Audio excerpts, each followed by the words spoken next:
Abençoados e abençoadas, graça e paz. Hoje, domingo, 12 de junho de 2022, um dia maravilhoso e inesquecível, onde as pessoas estão comemorando o Dia dos Namorados. E a todos vocês, casados, namorados, noivos, um feliz dia para todos vocês. Muito obrigado por me assistir, por compartilhar os meus vídeos, por se inscrever no meu canal. Eu vou ser sempre grato a todos vocês. Dê um like, não esqueça, quando visualizar, dê um like para que o YouTube recomende esta mensagem a outras pessoas. Sem mais delongas, eu quero ler no livro do Apocalipse, no capítulo 20, versículo 14 e 15, que diz assim: Então a morte e o inferno foram lançados no fogo, no lago de fogo. Esta é a segunda morte. E todo aquele que não for achado inscrito no livro da vida foi lançado no lago de fogo. Amados irmãos, esse tema dessa mensagem de hoje, como muitos outros, são bastante polêmicos.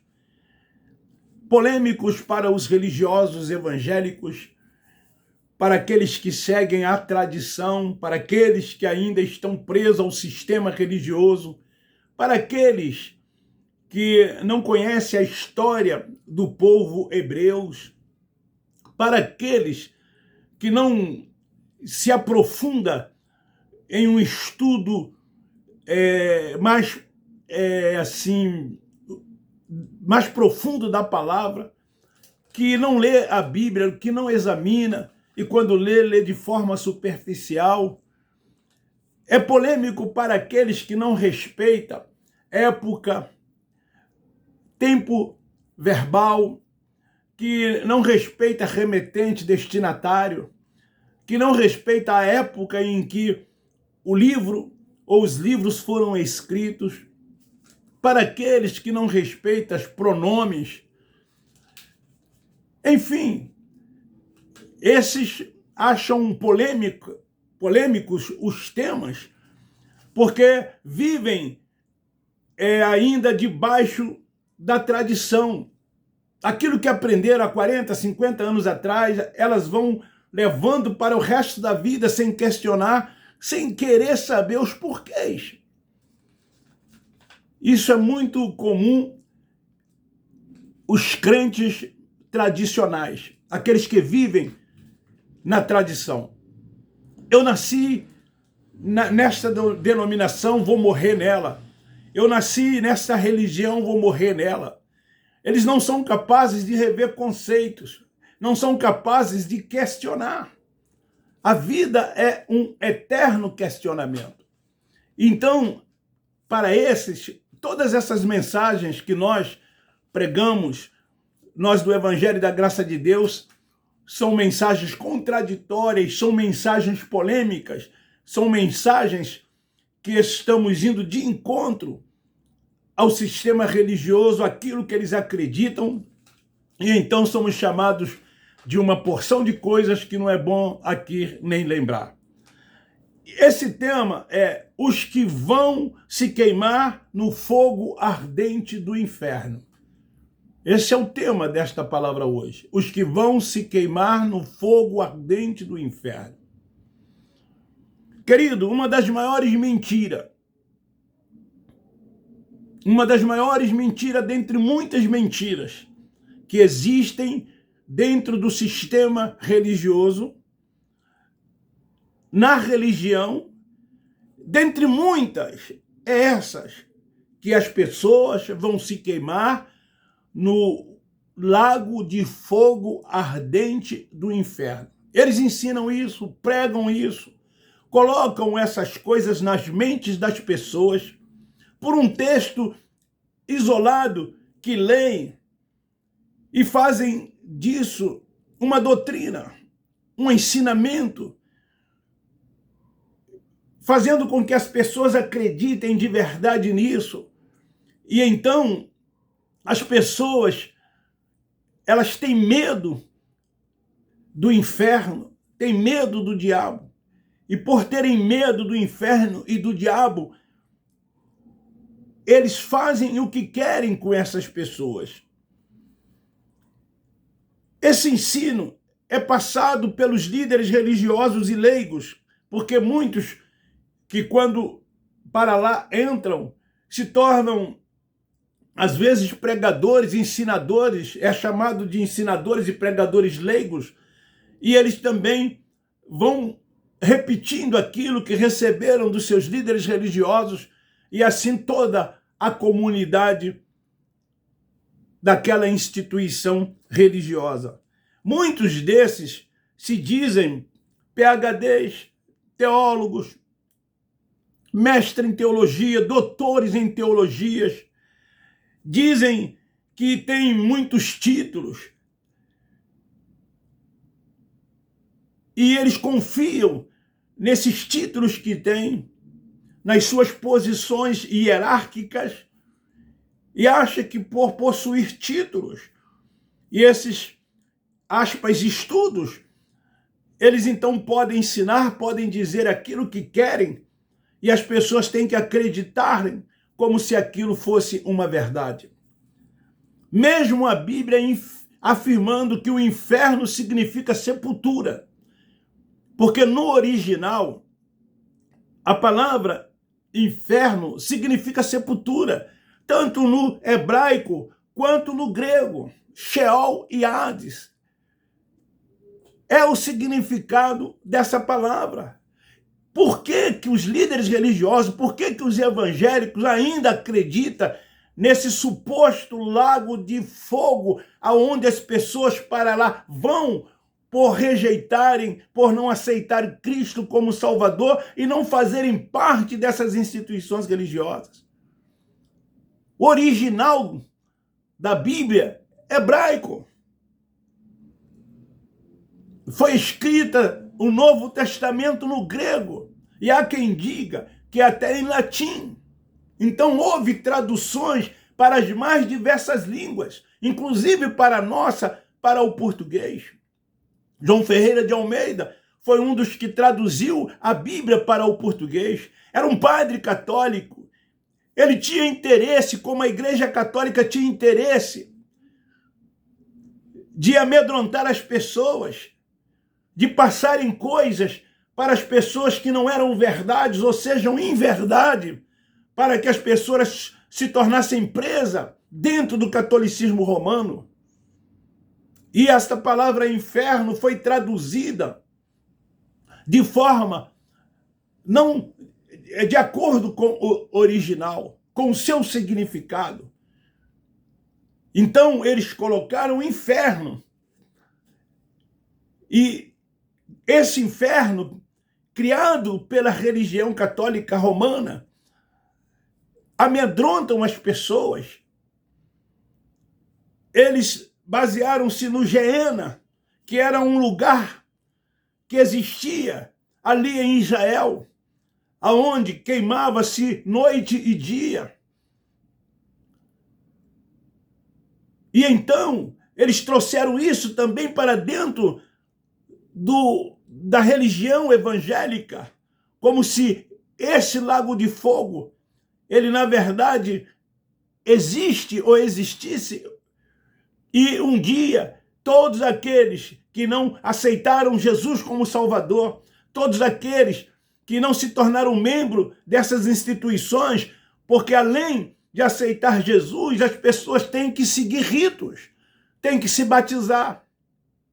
Quando o batismo foi na cruz, tem que participar de cerimoniais, de rudimentos, fora os preceitos dos homens que eles criam, implantam normas, e então eles dogmatizam as pessoas para que as pessoas acreditam em todas essas coisas e de lá não se afastam porque eles têm seus interesses e suas conveniências. Querido, eles ensinam que esse inferno é um lugar de tormentos eterno, para onde lá muitos um dia irão. Querido, eles dizem que as pessoas vão sofrer nesse terrível lugar. Eu tenho mensagens no meu canal que eu falo de 4 coisas porque as pessoas frequentam esses lugares. Uma delas é o inferno e o diabo. As pessoas têm medo e por isso não saem desses lugares. Eles acham que por irem a essas reuniões que eles chamam de cultos, por ter uma carteira de membro, por trabalharem lá, aspas, numa tal obra de Deus, eles estão salvos. É isso que salva, é isso que é importante para os religiosos evangélicos. Você tem que ter um templo, você tem que ter um líder religioso. Se você não tiver, você está fora do contexto. Eu já disse aqui em algumas pregações minhas que quando morre uma pessoa, a primeira pergunta que os religiosos fazem é essa: estava na igreja? Já tinha aceitado Jesus como Salvador? Essas são as perguntas que eles fazem. Como se essa igreja, esse templo religioso, fosse o suficiente, ou fosse primordial, fosse importante para que as pessoas fossem salvas. Queridos, a mente dessas pessoas precisam serem abertas. Elas precisam serem salvas na mente, no entendimento, para deixar esses fardos pesados e ser guiado pelo Espírito Santo de Deus, porque os filhos de Deus são guiados pelo Espírito Santo. E tem o Espírito Santo como seu governo, e não o homem como seu governo. Eu costumo dizer, quando gravo aos domingos nessa hora, centenas de milhares de pessoas estão indo agora a caminho desses lugares, cumprindo mais um ritual, porque eles entendem que isso é uma forma, é um meio de adoração. Muitos deles acreditam que só se adoram a Deus indo ao templo. Porque eu já ouvi de muitos deles: eu estou indo ao templo para adorar. Eu fiz parte de um grupo onde volta e meia alguns deles batiam uma foto de terno e gravata, bem arrumado, e colocava lá: estou indo para a casa do Senhor adorar. Deus é espírito e importa que os verdadeiros adoradores adorem o Pai em espírito e em verdade. Nós adoramos o Pai 24 horas por dia. Estamos em completa adoração. Ele habita em nós. Nós somos o templo da sua habitação. Não há mais necessidade de se ter um templo. Eu pergunto aos religiosos evangélicos se há uma necessidade de se ter um templo para adorar, porque está escrito em Atos capítulo 7, versículo 48, Deus não habita em templo feito pelas mãos dos homens. Porque está escrito lá no livro histórico que eles chamam de Evangelho, na passagem da mulher samaritana, no encontro dela com Cristo Nazareno, em João capítulo 4, quando ela diz para o Cristo Nazareno: os nossos pais disseram que se deve adorar no templo, lá em Jerusalém e nos montes. Como se ela dissesse assim: então agora, aonde eu devo adorar? E o Nazareno responde para aquela mulher: mulher, chegará dias, ou virá dias, em que o Pai será adorado em espírito e em verdade, porque os verdadeiros adoradores adoram a Ele em espírito e em verdade. Naquele Aion, era em Jerusalém. Sim, nos montes, o próprio Nazareno ia muito para os montes, os discípulos também iam. Era aquela geração, era aquela época, era aquele aion. Mas o templo foi destruído, o templo foi derrubado. E quando o Cristo Nazareno morre, ele ressuscita em espírito.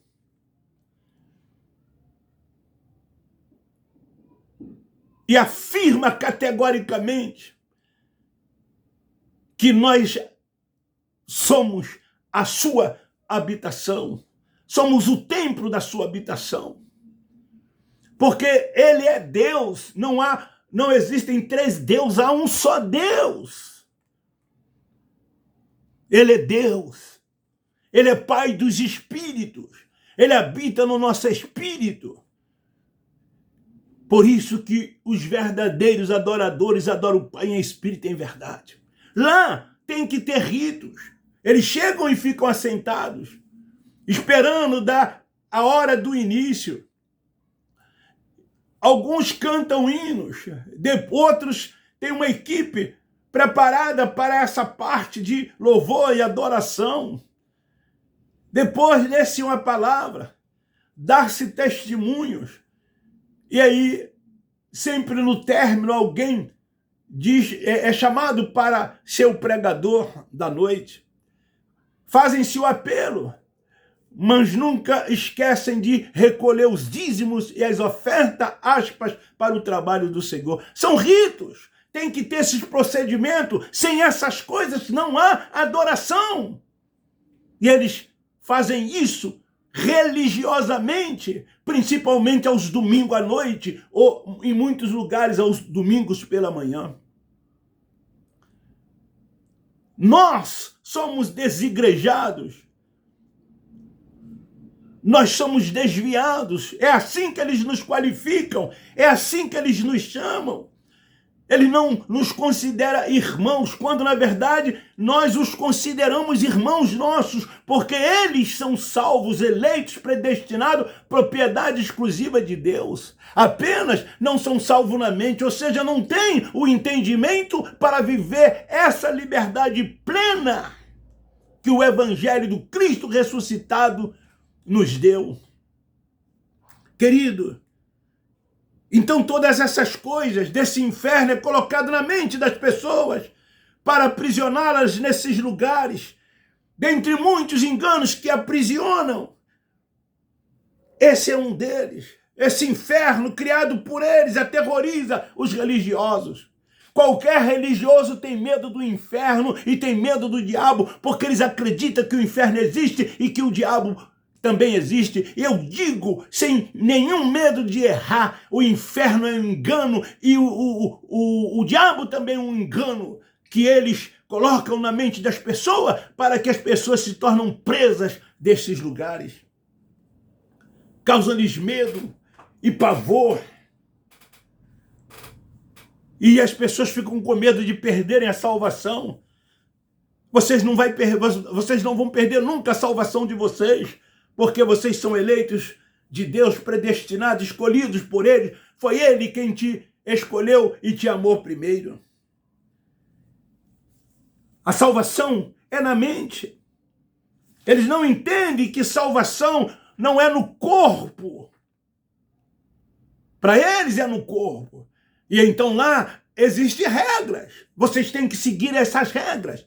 Quando nós falamos assim, eles dizem que nós estamos dando margem para uma libertinagem. Mas sabe por que eles dizem isso? Porque eles não têm a mente. Eles não têm a mente aberta. Eles não são salvos na mente. Por isso que eles dizem isso. Sabe por quê? Porque os salvos na mente, eles são espirituais. Eles não andam na prática das obras da carne. Eles nem pensam nisso. Porque eles vivem como espirituais. E os espirituais não têm tempo para estarem voltando para as obras da carne.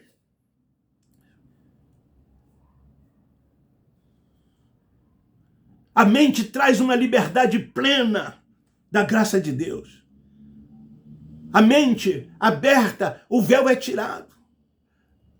As escamas são tiradas.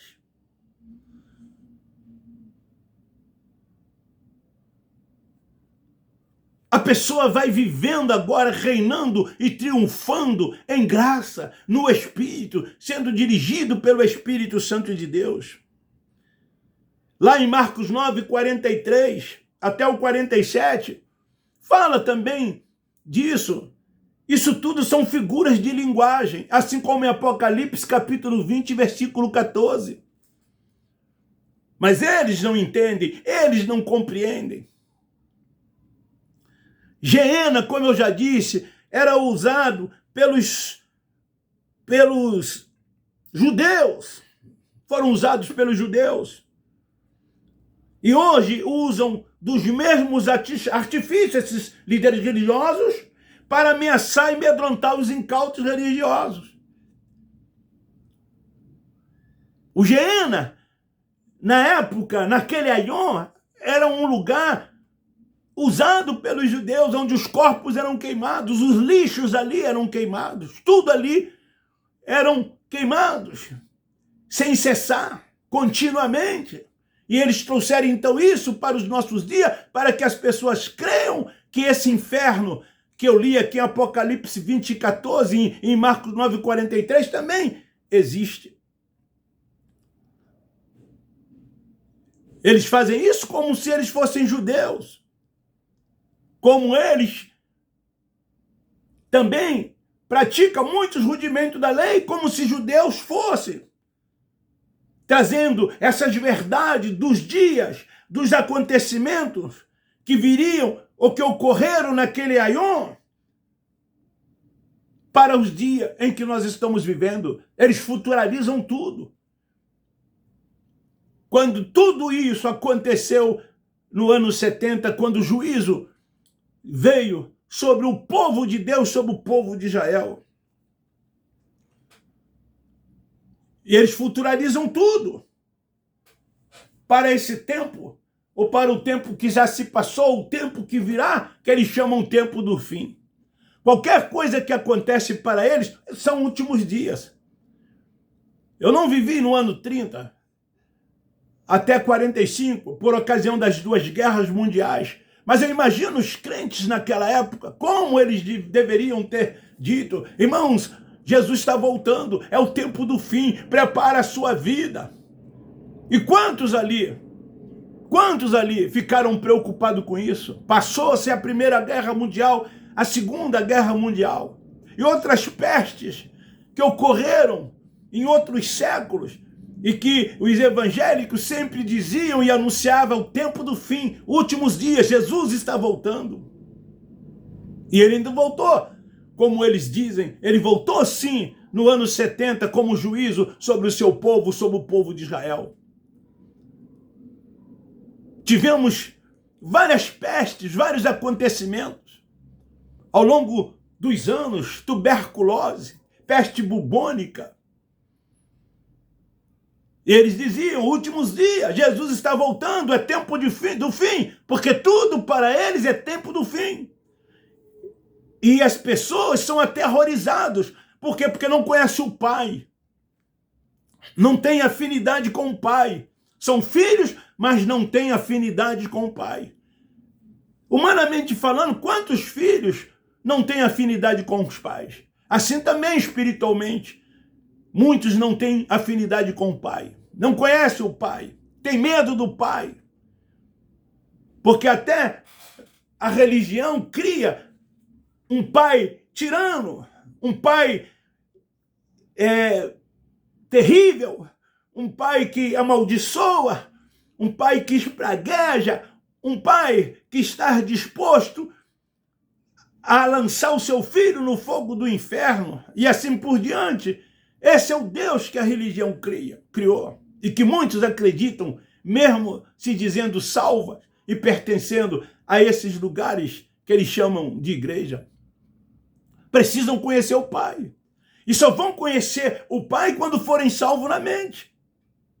Quando forem salvos na mente.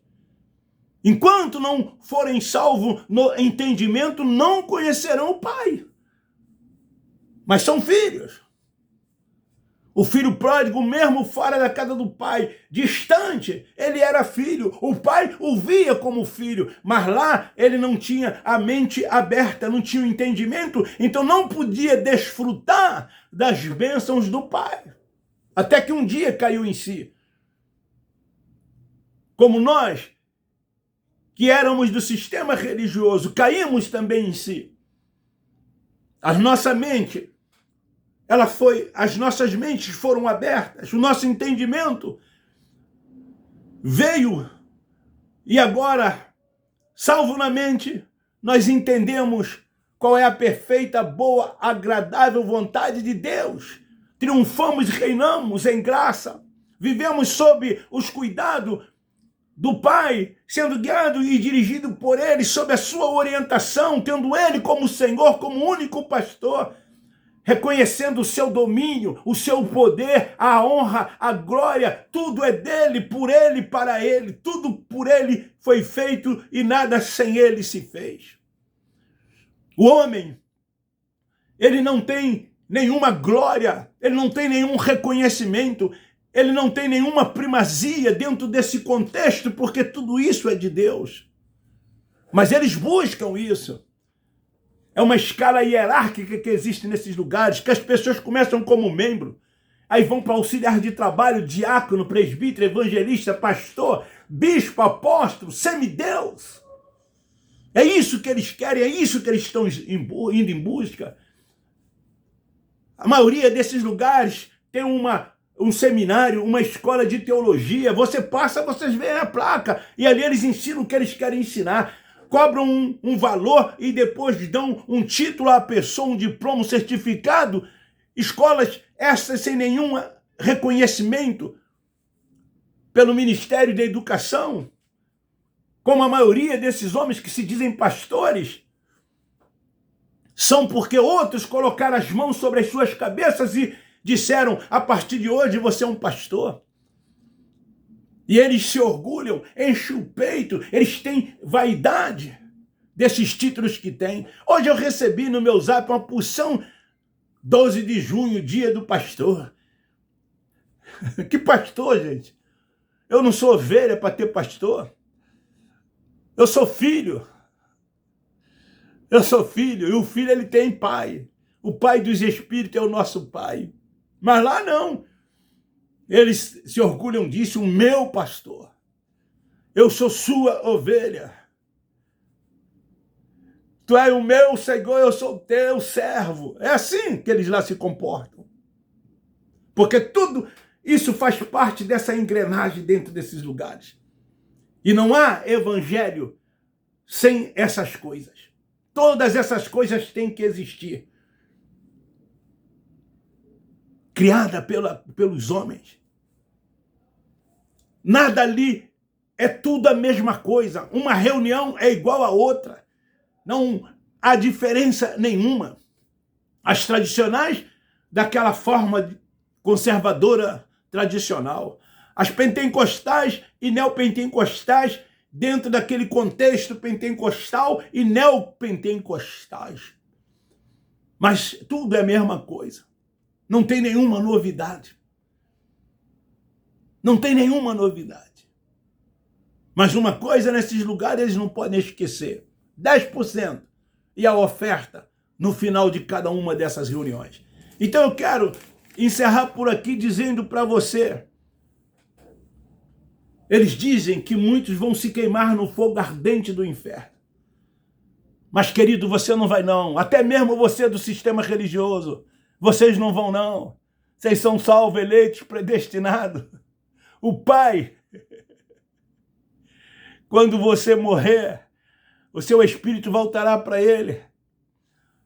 Isso aqui vai para o pó da terra, de onde veio, e de lá nunca mais vai subir. Jó capítulo 7, versículo 9. Beijo no seu coração, um forte abraço. Abba Pai, Abba Pai, Abba Pai.